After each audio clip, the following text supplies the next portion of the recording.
Howdy there, Sketchies. It's me, Megan of Hello North Star, and today we are going to be playing around with patterns on Procreate. We're going to be creating a pattern and then using it to make a pattern brush, and then of course doing an illustration. So grab your iPads and let's get started.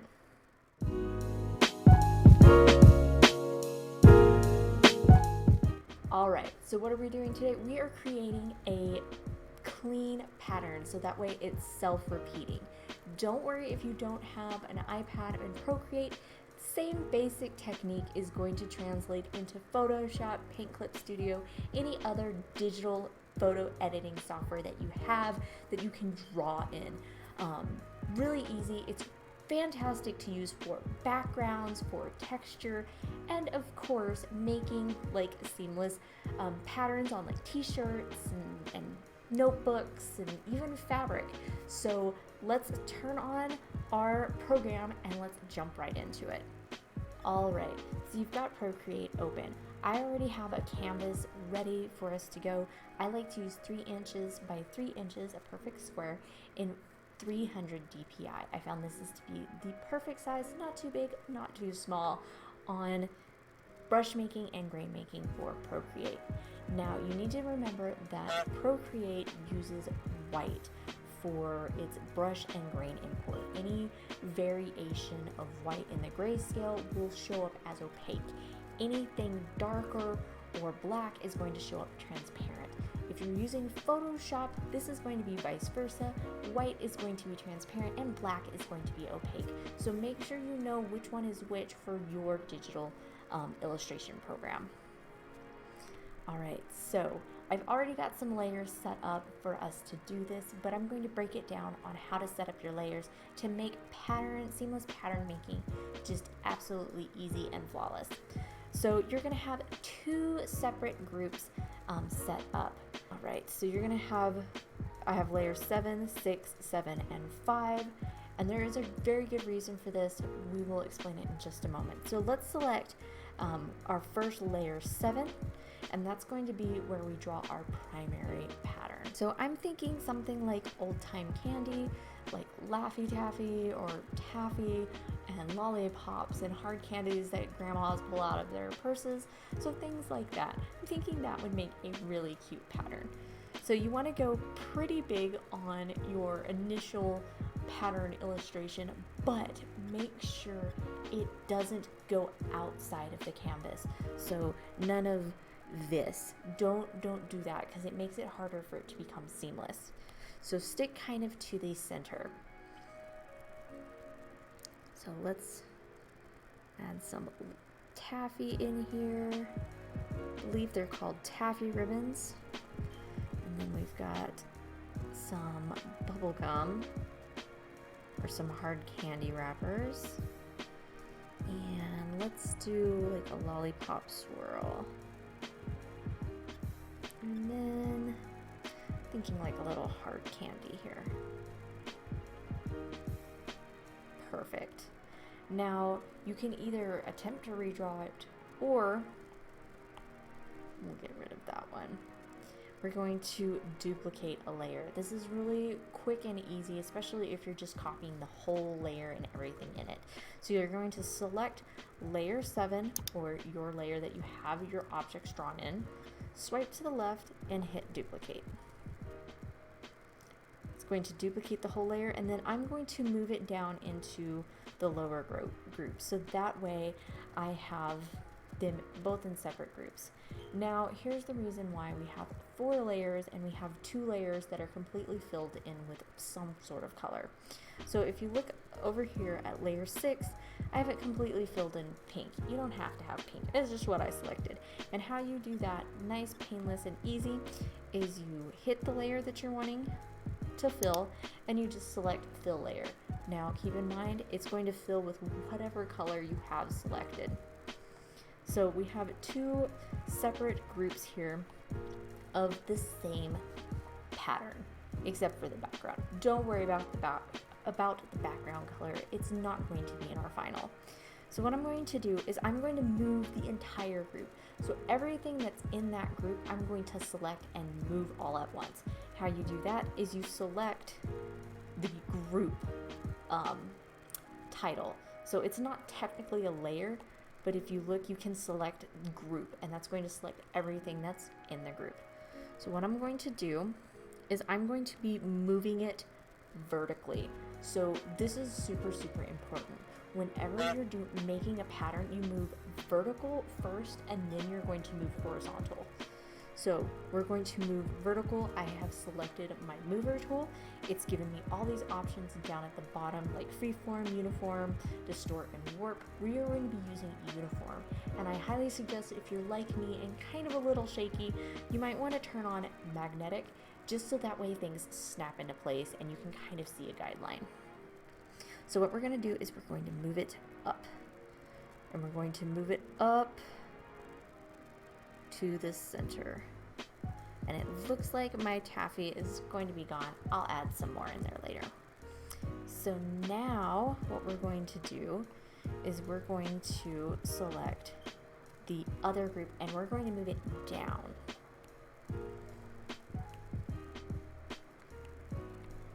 And you're going to move it down halfway point too.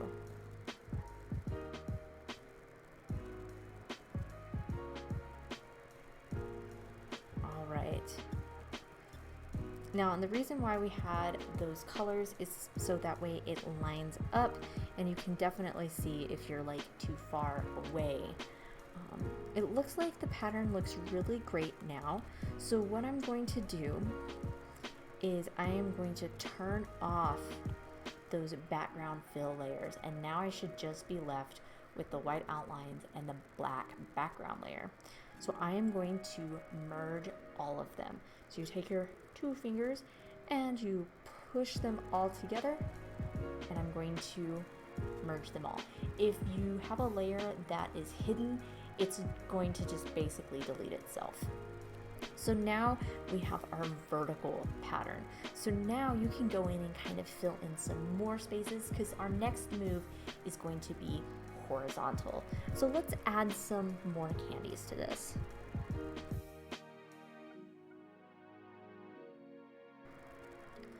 Alright, so I added a little bit more to the illustration, keeping in mind, don't put anything that is going to be cut off.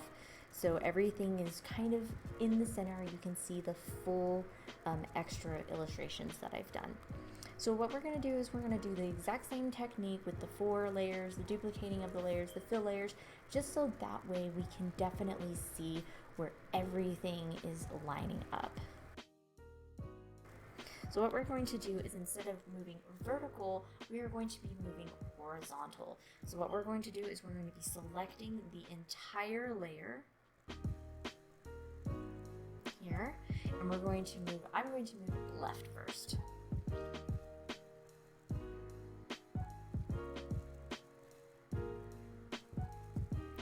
Right, and then I'm going to take the other layer and I'm going to move it right.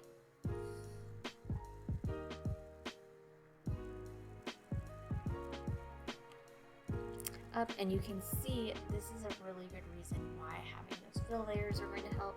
You see there is a black line, so that means that I'm slightly off, and that's not a good thing. So what we're going to do is undo, and now we're going to try and move it again.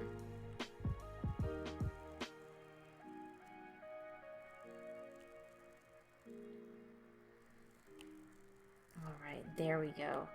So now if I hide the fill layers, I should be able to merge this all down. Oops, that works. Move this all down, and now I should have a seamless pattern. So how are we going to test this? We're going to test it by saving it as a ping. So we're going to go ahead and save it. So whenever you hit the new brush button, which is when you go into your brush menu, the little plus button, it's going to give you a hard brush. It's just going to give you the most basic of brushes. We are going to be making a pattern brush, so you can choose whatever brush you want, brush shape. We're more important looking at grain source. So you're going to select grain. You're going to go up here to edit, import. And you can go from import a file, you can source library. We're going to be importing a photo. And once you import it as a ping, it's going to be a transparent background and it's going to have all of your work already on it. Now, this is where having Brush Studio is just absolutely fantastic. Typically in any other program, you're just gonna have to hope and pray that it actually seamlessly integrates and it's just a perfect pattern. This has auto repeat, so you can actually click on auto repeat, which is what we're gonna do now, and it's going to bring up a menu of all these fun little options and slider bars to where you can get an absolutely perfect seamless. So if you look, it's kind of fuzzy. So what we're gonna do is we're gonna just kind of mess with these until we get kind of what we want. Alright, I think that's probably gonna be as close as I can get it. You see those little white ticks between each little tile? Don't worry about that, it shouldn't be there. So what I'm gonna do is always click done because that's how it saves all of the options that you just messed with. So hit done. Ta-da! Yay! Look at that.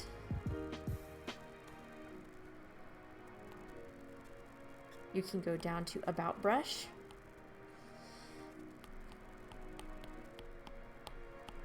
Candyman, and let's sign it. Done. Done. All right, now we have a cool new brush. Let's test it out. All right, look at that. Now we have a fun brush that does a seamless pattern. That's fantastic. And you can just go to town.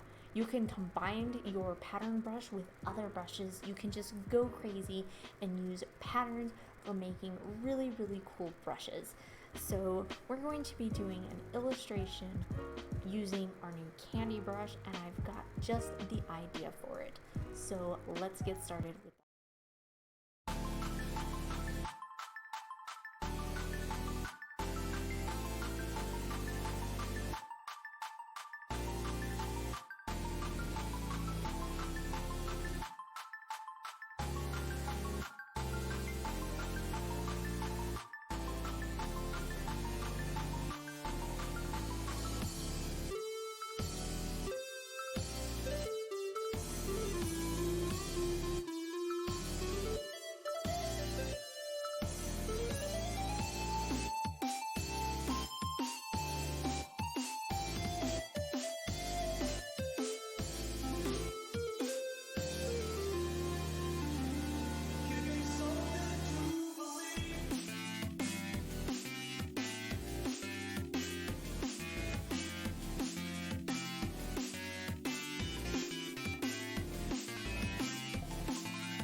Thanks so much for watching. What pattern did you create? Comment down below. Hit that thumbs up and subscribe. Until next time, Sketchies, keep on sketching.